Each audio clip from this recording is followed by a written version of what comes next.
All right, welcome to Idaho. I want to say Boise, but technically not in Boise right now. And it was I guess I'll get comfortable. It was a journey getting here. I mean, more than usual. I mean, usually to get here, it's a quick 55-minute flight. And the only downside is, getting to the airport and getting through the air check-in security. So it's funny because the first part of the trip was more, oh shoot, I didn't have enough time. I probably should have left earlier. And then the second part is like, well, I had 3 extra hours because the delays. So the security, the TSA security was insane. The line actually wasn't that long, so there wasn't really that many people there compared to normal. Although there was a long line of cars coming in anyway. But I think they just had a short staff, so only one belt, and the thing was just not moving at all, which was becoming a problem because I was in line and my flight was already boarding, and that's not something I like to be in. I don't like to be in that situation. It's pretty rare. So I realized I'm not gonna make it to the plane, really, the way the line's not moving. So I talked to the one of the staff there and just said, hey, showed him my boarding pass. Is there any way you could? And he's like, yeah, come on. So he moved me up like to the very, very beginning area, but still there was about 7 people in front of me, and even they didn't move. Everything was just stuck. They weren't even like checking IDs. They just kind of stopped. And then you still had like clear, funneling people in too, so that didn't help. But it was one time where I thought, man, maybe clear would be a good idea. So yeah. They, but finally opened another lane, like just in time, and they got me in. And then I even asked a few people in front of me, hey, do you mind if my flight's leaving soon? It's like, yeah, no problem. So people are really nice if you give them a chance and you do it the right way. I mean, you can't take cuts. You just like ask nicely. And they're like, sure, you can go ahead. I mean, it's just amazing what being nice does. Even the person that was like, when I was checking my bag, the guy said, it's not, you're within the hour. You're supposed to check it outside an hour. And within an hour, you can't check a bag. I'm like, I'm sorry. It's just, there was an accident. And there was an accident. So it got there later than I anticipated. But he said, well, I tried the other line. So I tried the other line where they had a little more power, I guess. And the person there said, yeah, I can do it. Because it was like only 45 minutes to take off then. He's like, yeah, all right. So he was really nice about it. And I was nice. So everyone just be nice to me as possible, even when they're saying, it's like, and then to me, it actually was fine. If you can't do it, I'll just, go home and skip the paddle boarding, which would be unfortunate because I brought the paddleboard. I paid money for it, but I wasn't going to argue.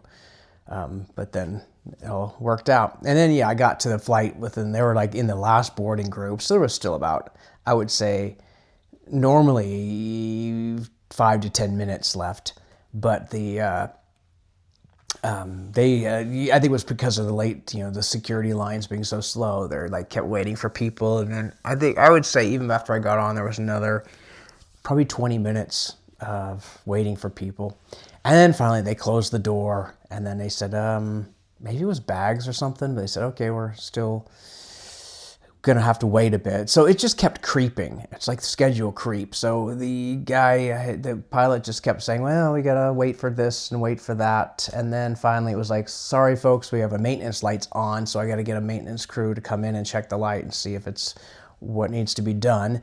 So that's, that was an extra 20 minutes there. And after the maintenance guy finally left, he said, sorry folks, it's just like they're not gonna be able to use this plane. It was just good. I mean, it's like if there's something wrong, I don't want you flying a plane unless you're 100% sure this plane is 100% going to get there without a problem. So if there's a light on, if there's a warning light on, let's not fly the plane. I don't think anyone was really upset about that. It's like, yeah, okay, please don't. I mean, I'd be really upset if we're not sure if it's going to be safe or not, if the landing gear is going to be able to work. But we're going to take a chance. Like, no, not with me on it. So I was kind of glad to be off the plane, especially when I heard the warning light was on. He said that. It's like, well, shoot, maybe all these things are signs. Maybe the whole idea that I shouldn't be flying because everything had happened hitherto. But anyway, he moved us. He said, okay, we're just going to go over and get on another plane, basically, like it's like going to be quick. again, schedule creep, and it's normal. It's just, I don't know. It's kind of rather just be honest about like what the expected time would be. I'd rather have that than, because they're always like, oh, it's going to take, it's always double. It's like, oh, it's going to should be 5 minutes. It's going to be 10 then. 20 minutes is going to be, or 10 minutes is going to be 20, and then 30 minutes you can expect an hour. So I think every single thing they said, and I was kind of writing down times just for fun, it was double. It was always double what they said. Okay, it's like, just give the honest. I think they want to make it, seem like it's more palatable if it doesn't seem that long and it turns out to be long. It's like, okay, that's fine, rather than just saying it's going to actually be 20 minutes when you can just say it's going to be 10. So to me, it's like, I think I'd rather have the truth, really. I can handle the truth. But we moved the plane, and they're like, it kind of acted like, okay, we're just going to get off and board. And then they're like, the announcements were saying, oh, we got to wait we got to deplane. See, people are still getting off. And it's like, I don't even think people had started getting off at that point. So that was a good half an hour at least for everyone to get off the plane. And then they did get us on. So the whole thing was probably an hour there. But even when we got on the plane, it was still waiting and waiting. And then at some point, they closed the doors. And we're thinking, okay, cool, we're going to pull back. And then they said, oh, folks, we got to wait about 10 minutes for them to finish getting the bags on the plane. Oh, okay. I guess that makes sense. They had to take them all off of one plane and put them on another plane. But that was 20 minutes. It's like you said, 10, it's 20, which is, it's fine. But just be honest. And then finally, it was like, okay, pull back, and then waiting on the runway. It was just, everything was double. My attitude was fine, like most people, I think, on the plane. It's like, yeah, it sucks, but we're traveling to Boise, and I don't think anyone, especially this late, has a layover. There's no more flights going out. So it was like everyone was it was the final destination. So I think that helps when there's no, you're not stressing about, well, now I missed a flight type thing. It's like late, kind of thing. You're not catching Metro or anything like that. So people that are picking you up, just have to let them know. Or if you're catching Uber or Lyft, you catch a later Uber or Lyft. So I think that's fine too. If you're returning home, likewise, your car is still there. So I think everyone was just fine with it, I didn't hear anyone really complain or whatever. I think most people were in a good mood about it. And the flight attendants did their best, and they were really professional and nice and courteous, and were appreciative of everyone else being nice. Everything was just so nice. So you can't really be upset when, everyone put out like a positive reaction to this all. So it's kind of different. And I don't know, maybe in a different, like, in New York it'd be kind of different. I don't know. Or Spirit Airlines would have been different. I think it's part of it is just the clientele is mature adults. So who knows? I don't want to judge too much, just a little. So that was the experience. And finally, I was like past 2 or 3, or I don't know what it was when I finally I had to wait for my bag too, and that was another half an hour at least.